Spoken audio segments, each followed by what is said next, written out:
G'day everyone, thanks for joining with Perth WLToys RC once again. Well, today I just got this literally half an hour ago. Came in the mail and I purchased it last week, so big props to the seller that sent this one. Basically, found this one on Wish last week amongst all the different listings there. And what made me have a closer look at it was that as you can see, it looks very much like the WLToys A959. So this one's called the X-Night Extreme Speed Buggy. Obviously, it's a slower version. I mean, you know, the price was only $18, guys. So, you know, it's about a fifth of the price of a real WLToys A959. They usually range from $80 to $100 Australian. So yeah, it's a 1/18 scale, same exact scale as the WLToys, and it's made by Gizmovine. So yeah, after looking at the listings closely, I read through the description on this one on Wish, and said it was four-wheel drive, and I thought I'll give it a go and feature it on the channel. So as you can see, they make a few different vehicles here. Looks like some like sand dune buggy style vehicles. We've got like another sort of like a truggy on the side here, and they also make like rally car vehicles as well. That one on the left there looks like a Mini Cooper. And we've got another vehicle there, sort of looks like it's got a Land Rover or Ford front end. And we've got the little Ford Focus in the background there. So yeah, pretty cool. As I said, this is very affordable. You know, only $18. I thought I'll give it a shot. So today's video will just be having a quick overview and having a look, and then I'll do another separate video for a running test. Okay guys, I just want to quickly show you how it came packaged in the box. I've taken all the zip ties off to make it quick and easy. So first off, we get the little user manual here. Pretty much nothing to it. It's just a quick start guide. Tells you the two versions there, the 700 milliamp hour four-wheel drive version, and the two-wheel drive version will need 5 AA batteries. A quick overview over the controller, and some more information on the back. Just one page. In this little box here, houses the little USB charger, guys. It's 5 volt, 2 amp. The output is 6 volt at 250 milliamps an hour, so a couple of hours to charge this one, I think. Okay, so it comes with that and the little black nickel cadmium plug that we're used to on these rather cheap budget RC vehicles. We have the controller. Very nice looking controller, very basic, toy grade as you expect. As you can hear, it's clicky. So that means it's non-proportional, but maybe the throttle might be proportional. This looks very much like the Crazon motorcycle remote, and that had proportional throttle, but I'll check that out in a second. Takes 2 AA batteries. You do need a screwdriver in this kit, so if you don't have one, they didn't supply one, you should have one of these anyway if you're into the RC hobby. So just grab one of those on hand and take that out. I've already put the batteries in. Just shows the binding, ready to bind, and that should go solid once it's bound. Little antenna stack there, and that's pretty much it, guys. As you can see, there's no dials or buttons for trimming up this vehicle, so it's a manual trimmer on the vehicle itself. Alright, that covers the controller. So check this out, guys, eh? How cool does this buggy look? Looks very familiar, doesn't it? Check out that design. That looks awesome. So you got the carbon fiber accents on the body mixed with the black and white with action written on the side, and very nice looking buggy. Got the rear wing, very much like the A959. It is full. It is full drive, so that's good to see. Nice looking wheels here as well. They're attached with little screws, so they don't have those little hub nylon nuts on this version. But check out the similarities between this and the WLToys A959. Unbelievable. Okay, so it's got a simple servo on it. Underneath, like I said before about the controller not having a trimmer, you've got just a basic manual trimmer here. Rather large battery bay here. As I said, you're going to have the screwdriver on hand, and you've got the on and off switch on the bottom. I'll open that up in a second, but first I just wanted to compare this to the real thing, and let me just straighten the wheels up. Check that out. Scale for scale, these two are identical. Okay, look at that. Even the shock towers up the top here are the same. This one's got shockies, but this one doesn't, which I find a little bit odd because on the box it shows that it's got shockies. See that?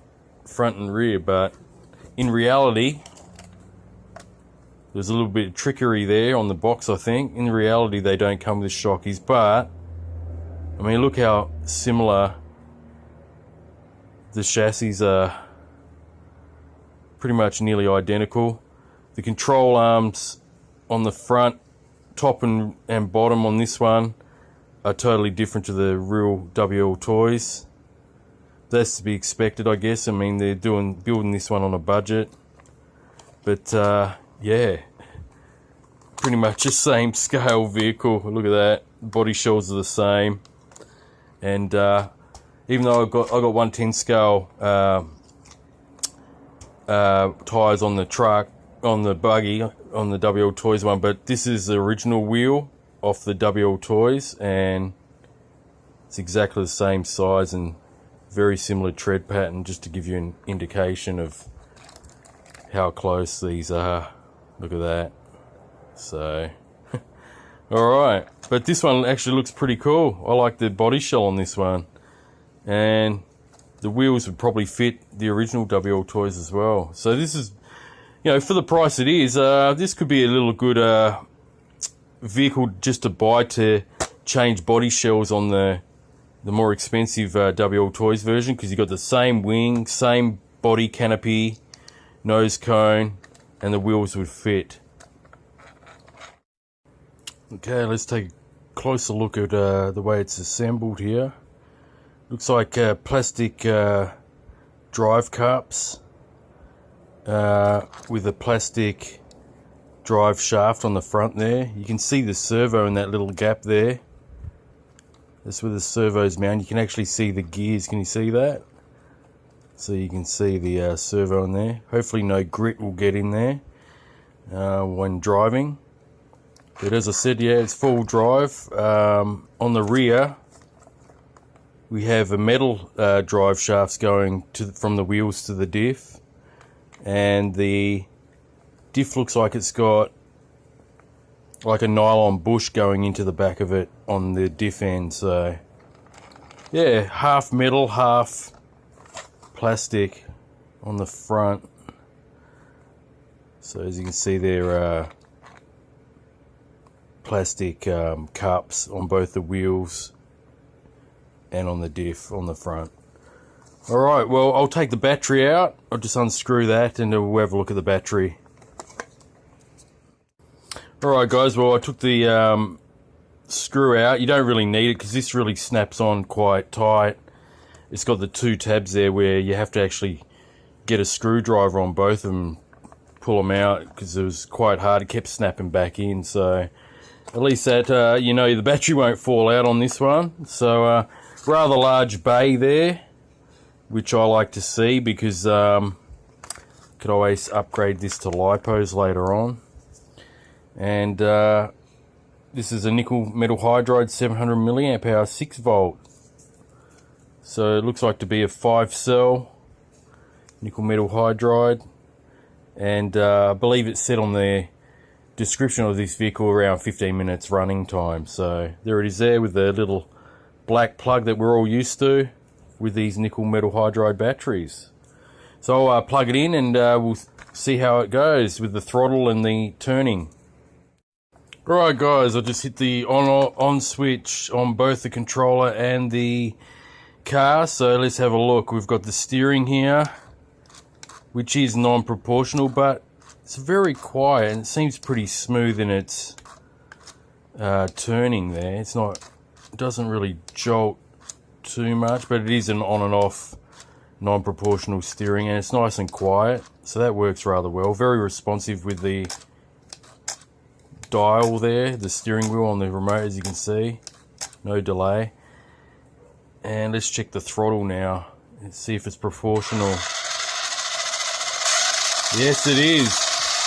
That's excellent. As you can see, I'm just touching the throttle, slowly squeeze it, full throttle. So at least we have one control on this transmitter that is proportional. Let me try it in reverse. Yep, same with reverse. I think that's got a bit of power for the 6 volt. That's alright, full drive, there you go. 18 bucks. Alright guys, that seems pretty cool. So what I'll just quickly do before I end this video, I'll take these 2 pins off and we'll have a look under the shell. Okay, I got the body pins out and the shell off, guys. This is it. It's all sealed up, which is a good thing in a way. Stops any, gravel or dirt getting in there, and sand. So that's pretty cool. We can see a long antenna here coming out from this section here. Looks like you can take them screws off and you'll be able to see the ESC receiver board in there. Looks like the motor is a fairly small one, possibly a 280, I'm guessing. Electric motor in there, brushed obviously. That's encased in this little section here. These fake sort of dimples as vents. Looks like it's got a rather large spur gear just here in the front. You can see that turning. And to my surprise, it has an actual aluminum drive shaft going down the center there, so that's pretty good to see on a budget vehicle of this price, guys. So anyway, thanks for watching. Next video will be a drive review, and we'll see how fast this little car goes, this little buggy. So yeah, like I said, it just caught my eye on Wish. Props to the store that sent it. They shipped it really fast, and as you can see, the box and all that was in good condition.